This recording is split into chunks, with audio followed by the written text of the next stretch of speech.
I think a lot of people are like that, where they don't realize that they kind of need, the help.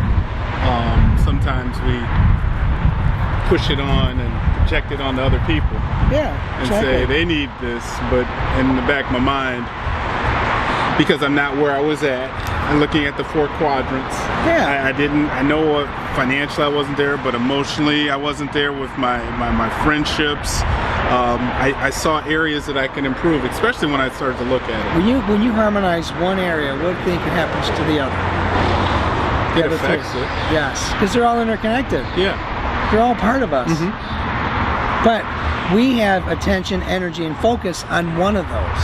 Yeah. And then in there is one specific thing you have focus on. Mm-hmm. And until you get that acknowledged, things are kind of just willy-nilly. Mm-hmm. So that's what I want to change. I want people to start getting, most people are already authentic. They're just afraid to show it. Sure. I agree. What I mean? So it's like, how do I get them to show it?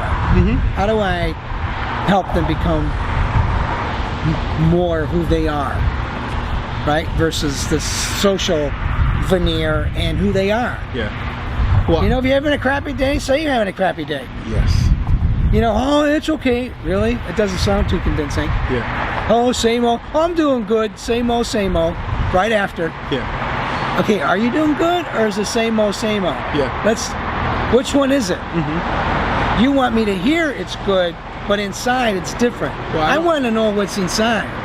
Personally, I want to just be honest. Yeah. I want to be honest with myself. Exactly. And I was at the point where I was telling people a portrayal of this person. So you're recording this? Yes. All right. I was telling them how I thought they wanted me to be. Yeah. As opposed to explaining to them how I really was. Yeah. And so, just like your example, how you doing? All right, I'm doing great. But I was always taught, and I explained this to my mom, and she's, because I'm using this with her. Yeah. I'm sharing it with her. Good. And because it's one of those people I wanted to help. Yeah. And so I was talking with her about, I said, Mom, I'm trying to unlearn this 47 years of you. And as the more I talk with her about this, she's like, yeah, I'm trying to unlearn the stuff that I learned when I was a kid. And it's being authentic. Yes. And being comfortable with being yourself, as opposed to trying to make other people feel comfortable. I want to be comfortable, and I give them the option of being comfortable around me or not. That's them. It's not I can't control them. Yeah, right. And but for so long, that was my thinking. If I made other people feel comfortable, I'm helping them out, even though I would be uncomfortable inside, and I wasn't being true to myself. And especially in my profession in the past was in sales. And I've always managers have always told me in the past, Kevin, you need to go this way, you need to go, and I was always reluctant because, again, like I said, I wanted to help people, as opposed to making the sale. My end goal, and they always said I wasn't focused enough on the money. If you're in sales, you need to be focused in on the money. I thought that in sales, I'm providing something, so I should be focused in on helping. So we got these two combatants going at it, and so I morphed into being a person that was more, again, making the customer feel comfortable, even though inside I might not have been comfortable. And so I that's when I started to read the guide. I said, yeah, this could really help me become a better me, and me feeling more like me. Yeah, exactly. And when you're there, when you're more like you, things just happen. They just change. Mm-hmm. It is that way. But what you're referring to, see, most people know of USB, Universal Selling Proposition, tagline, slogan, but really there's one bigger than that. It's UVP, Universal Value Proposition.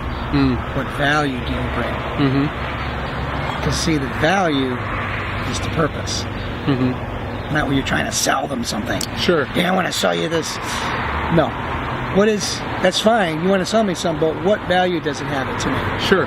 What can it do for me? So I recently, let's see, 3 weeks ago, I changed my UVP from using your strengths to magnify your potential, which is on my business card, to helping people get out of their heads and into their life. That's more me. And I just wrote it on my banner. I just wrote it out as a statement. I said, shit, man, that's my UVP. So that's, I got to use up all my cards first. So when those are gone, that's going to be on there. Sure. Because that, to me, is what I do. Is what I help you do. I don't do it for you, of course, but I help people do that. Stop too much in here and get out here. Start doing stuff. Yeah. And looking at what you're doing. That, to me, is more powerful. You know, but on the back of my cards, I say, what are your actions creating right now? So look at what you're creating right now. That's telling you how you're thinking and feeling. Yeah. Okay? That's why I have that. I don't say, what are your actions creating? I say, what are they creating right now? Because that's current reality. Yeah. And that's another part. That's why I put that there. You know, everything I do has a purpose. Everything. Living in the now as opposed to living in the past. Yeah. Just talking about my mom living in the past, or me trying to living in the now and experiencing the now for what it is. And that's. And it's not saying the past is bad or good or anything. It could be either. There are great things that you learned in the past. Yeah, but I about some of the friends that I have in my inner circle. I tease them. I said, man, and it was me reflecting really on me. Yeah.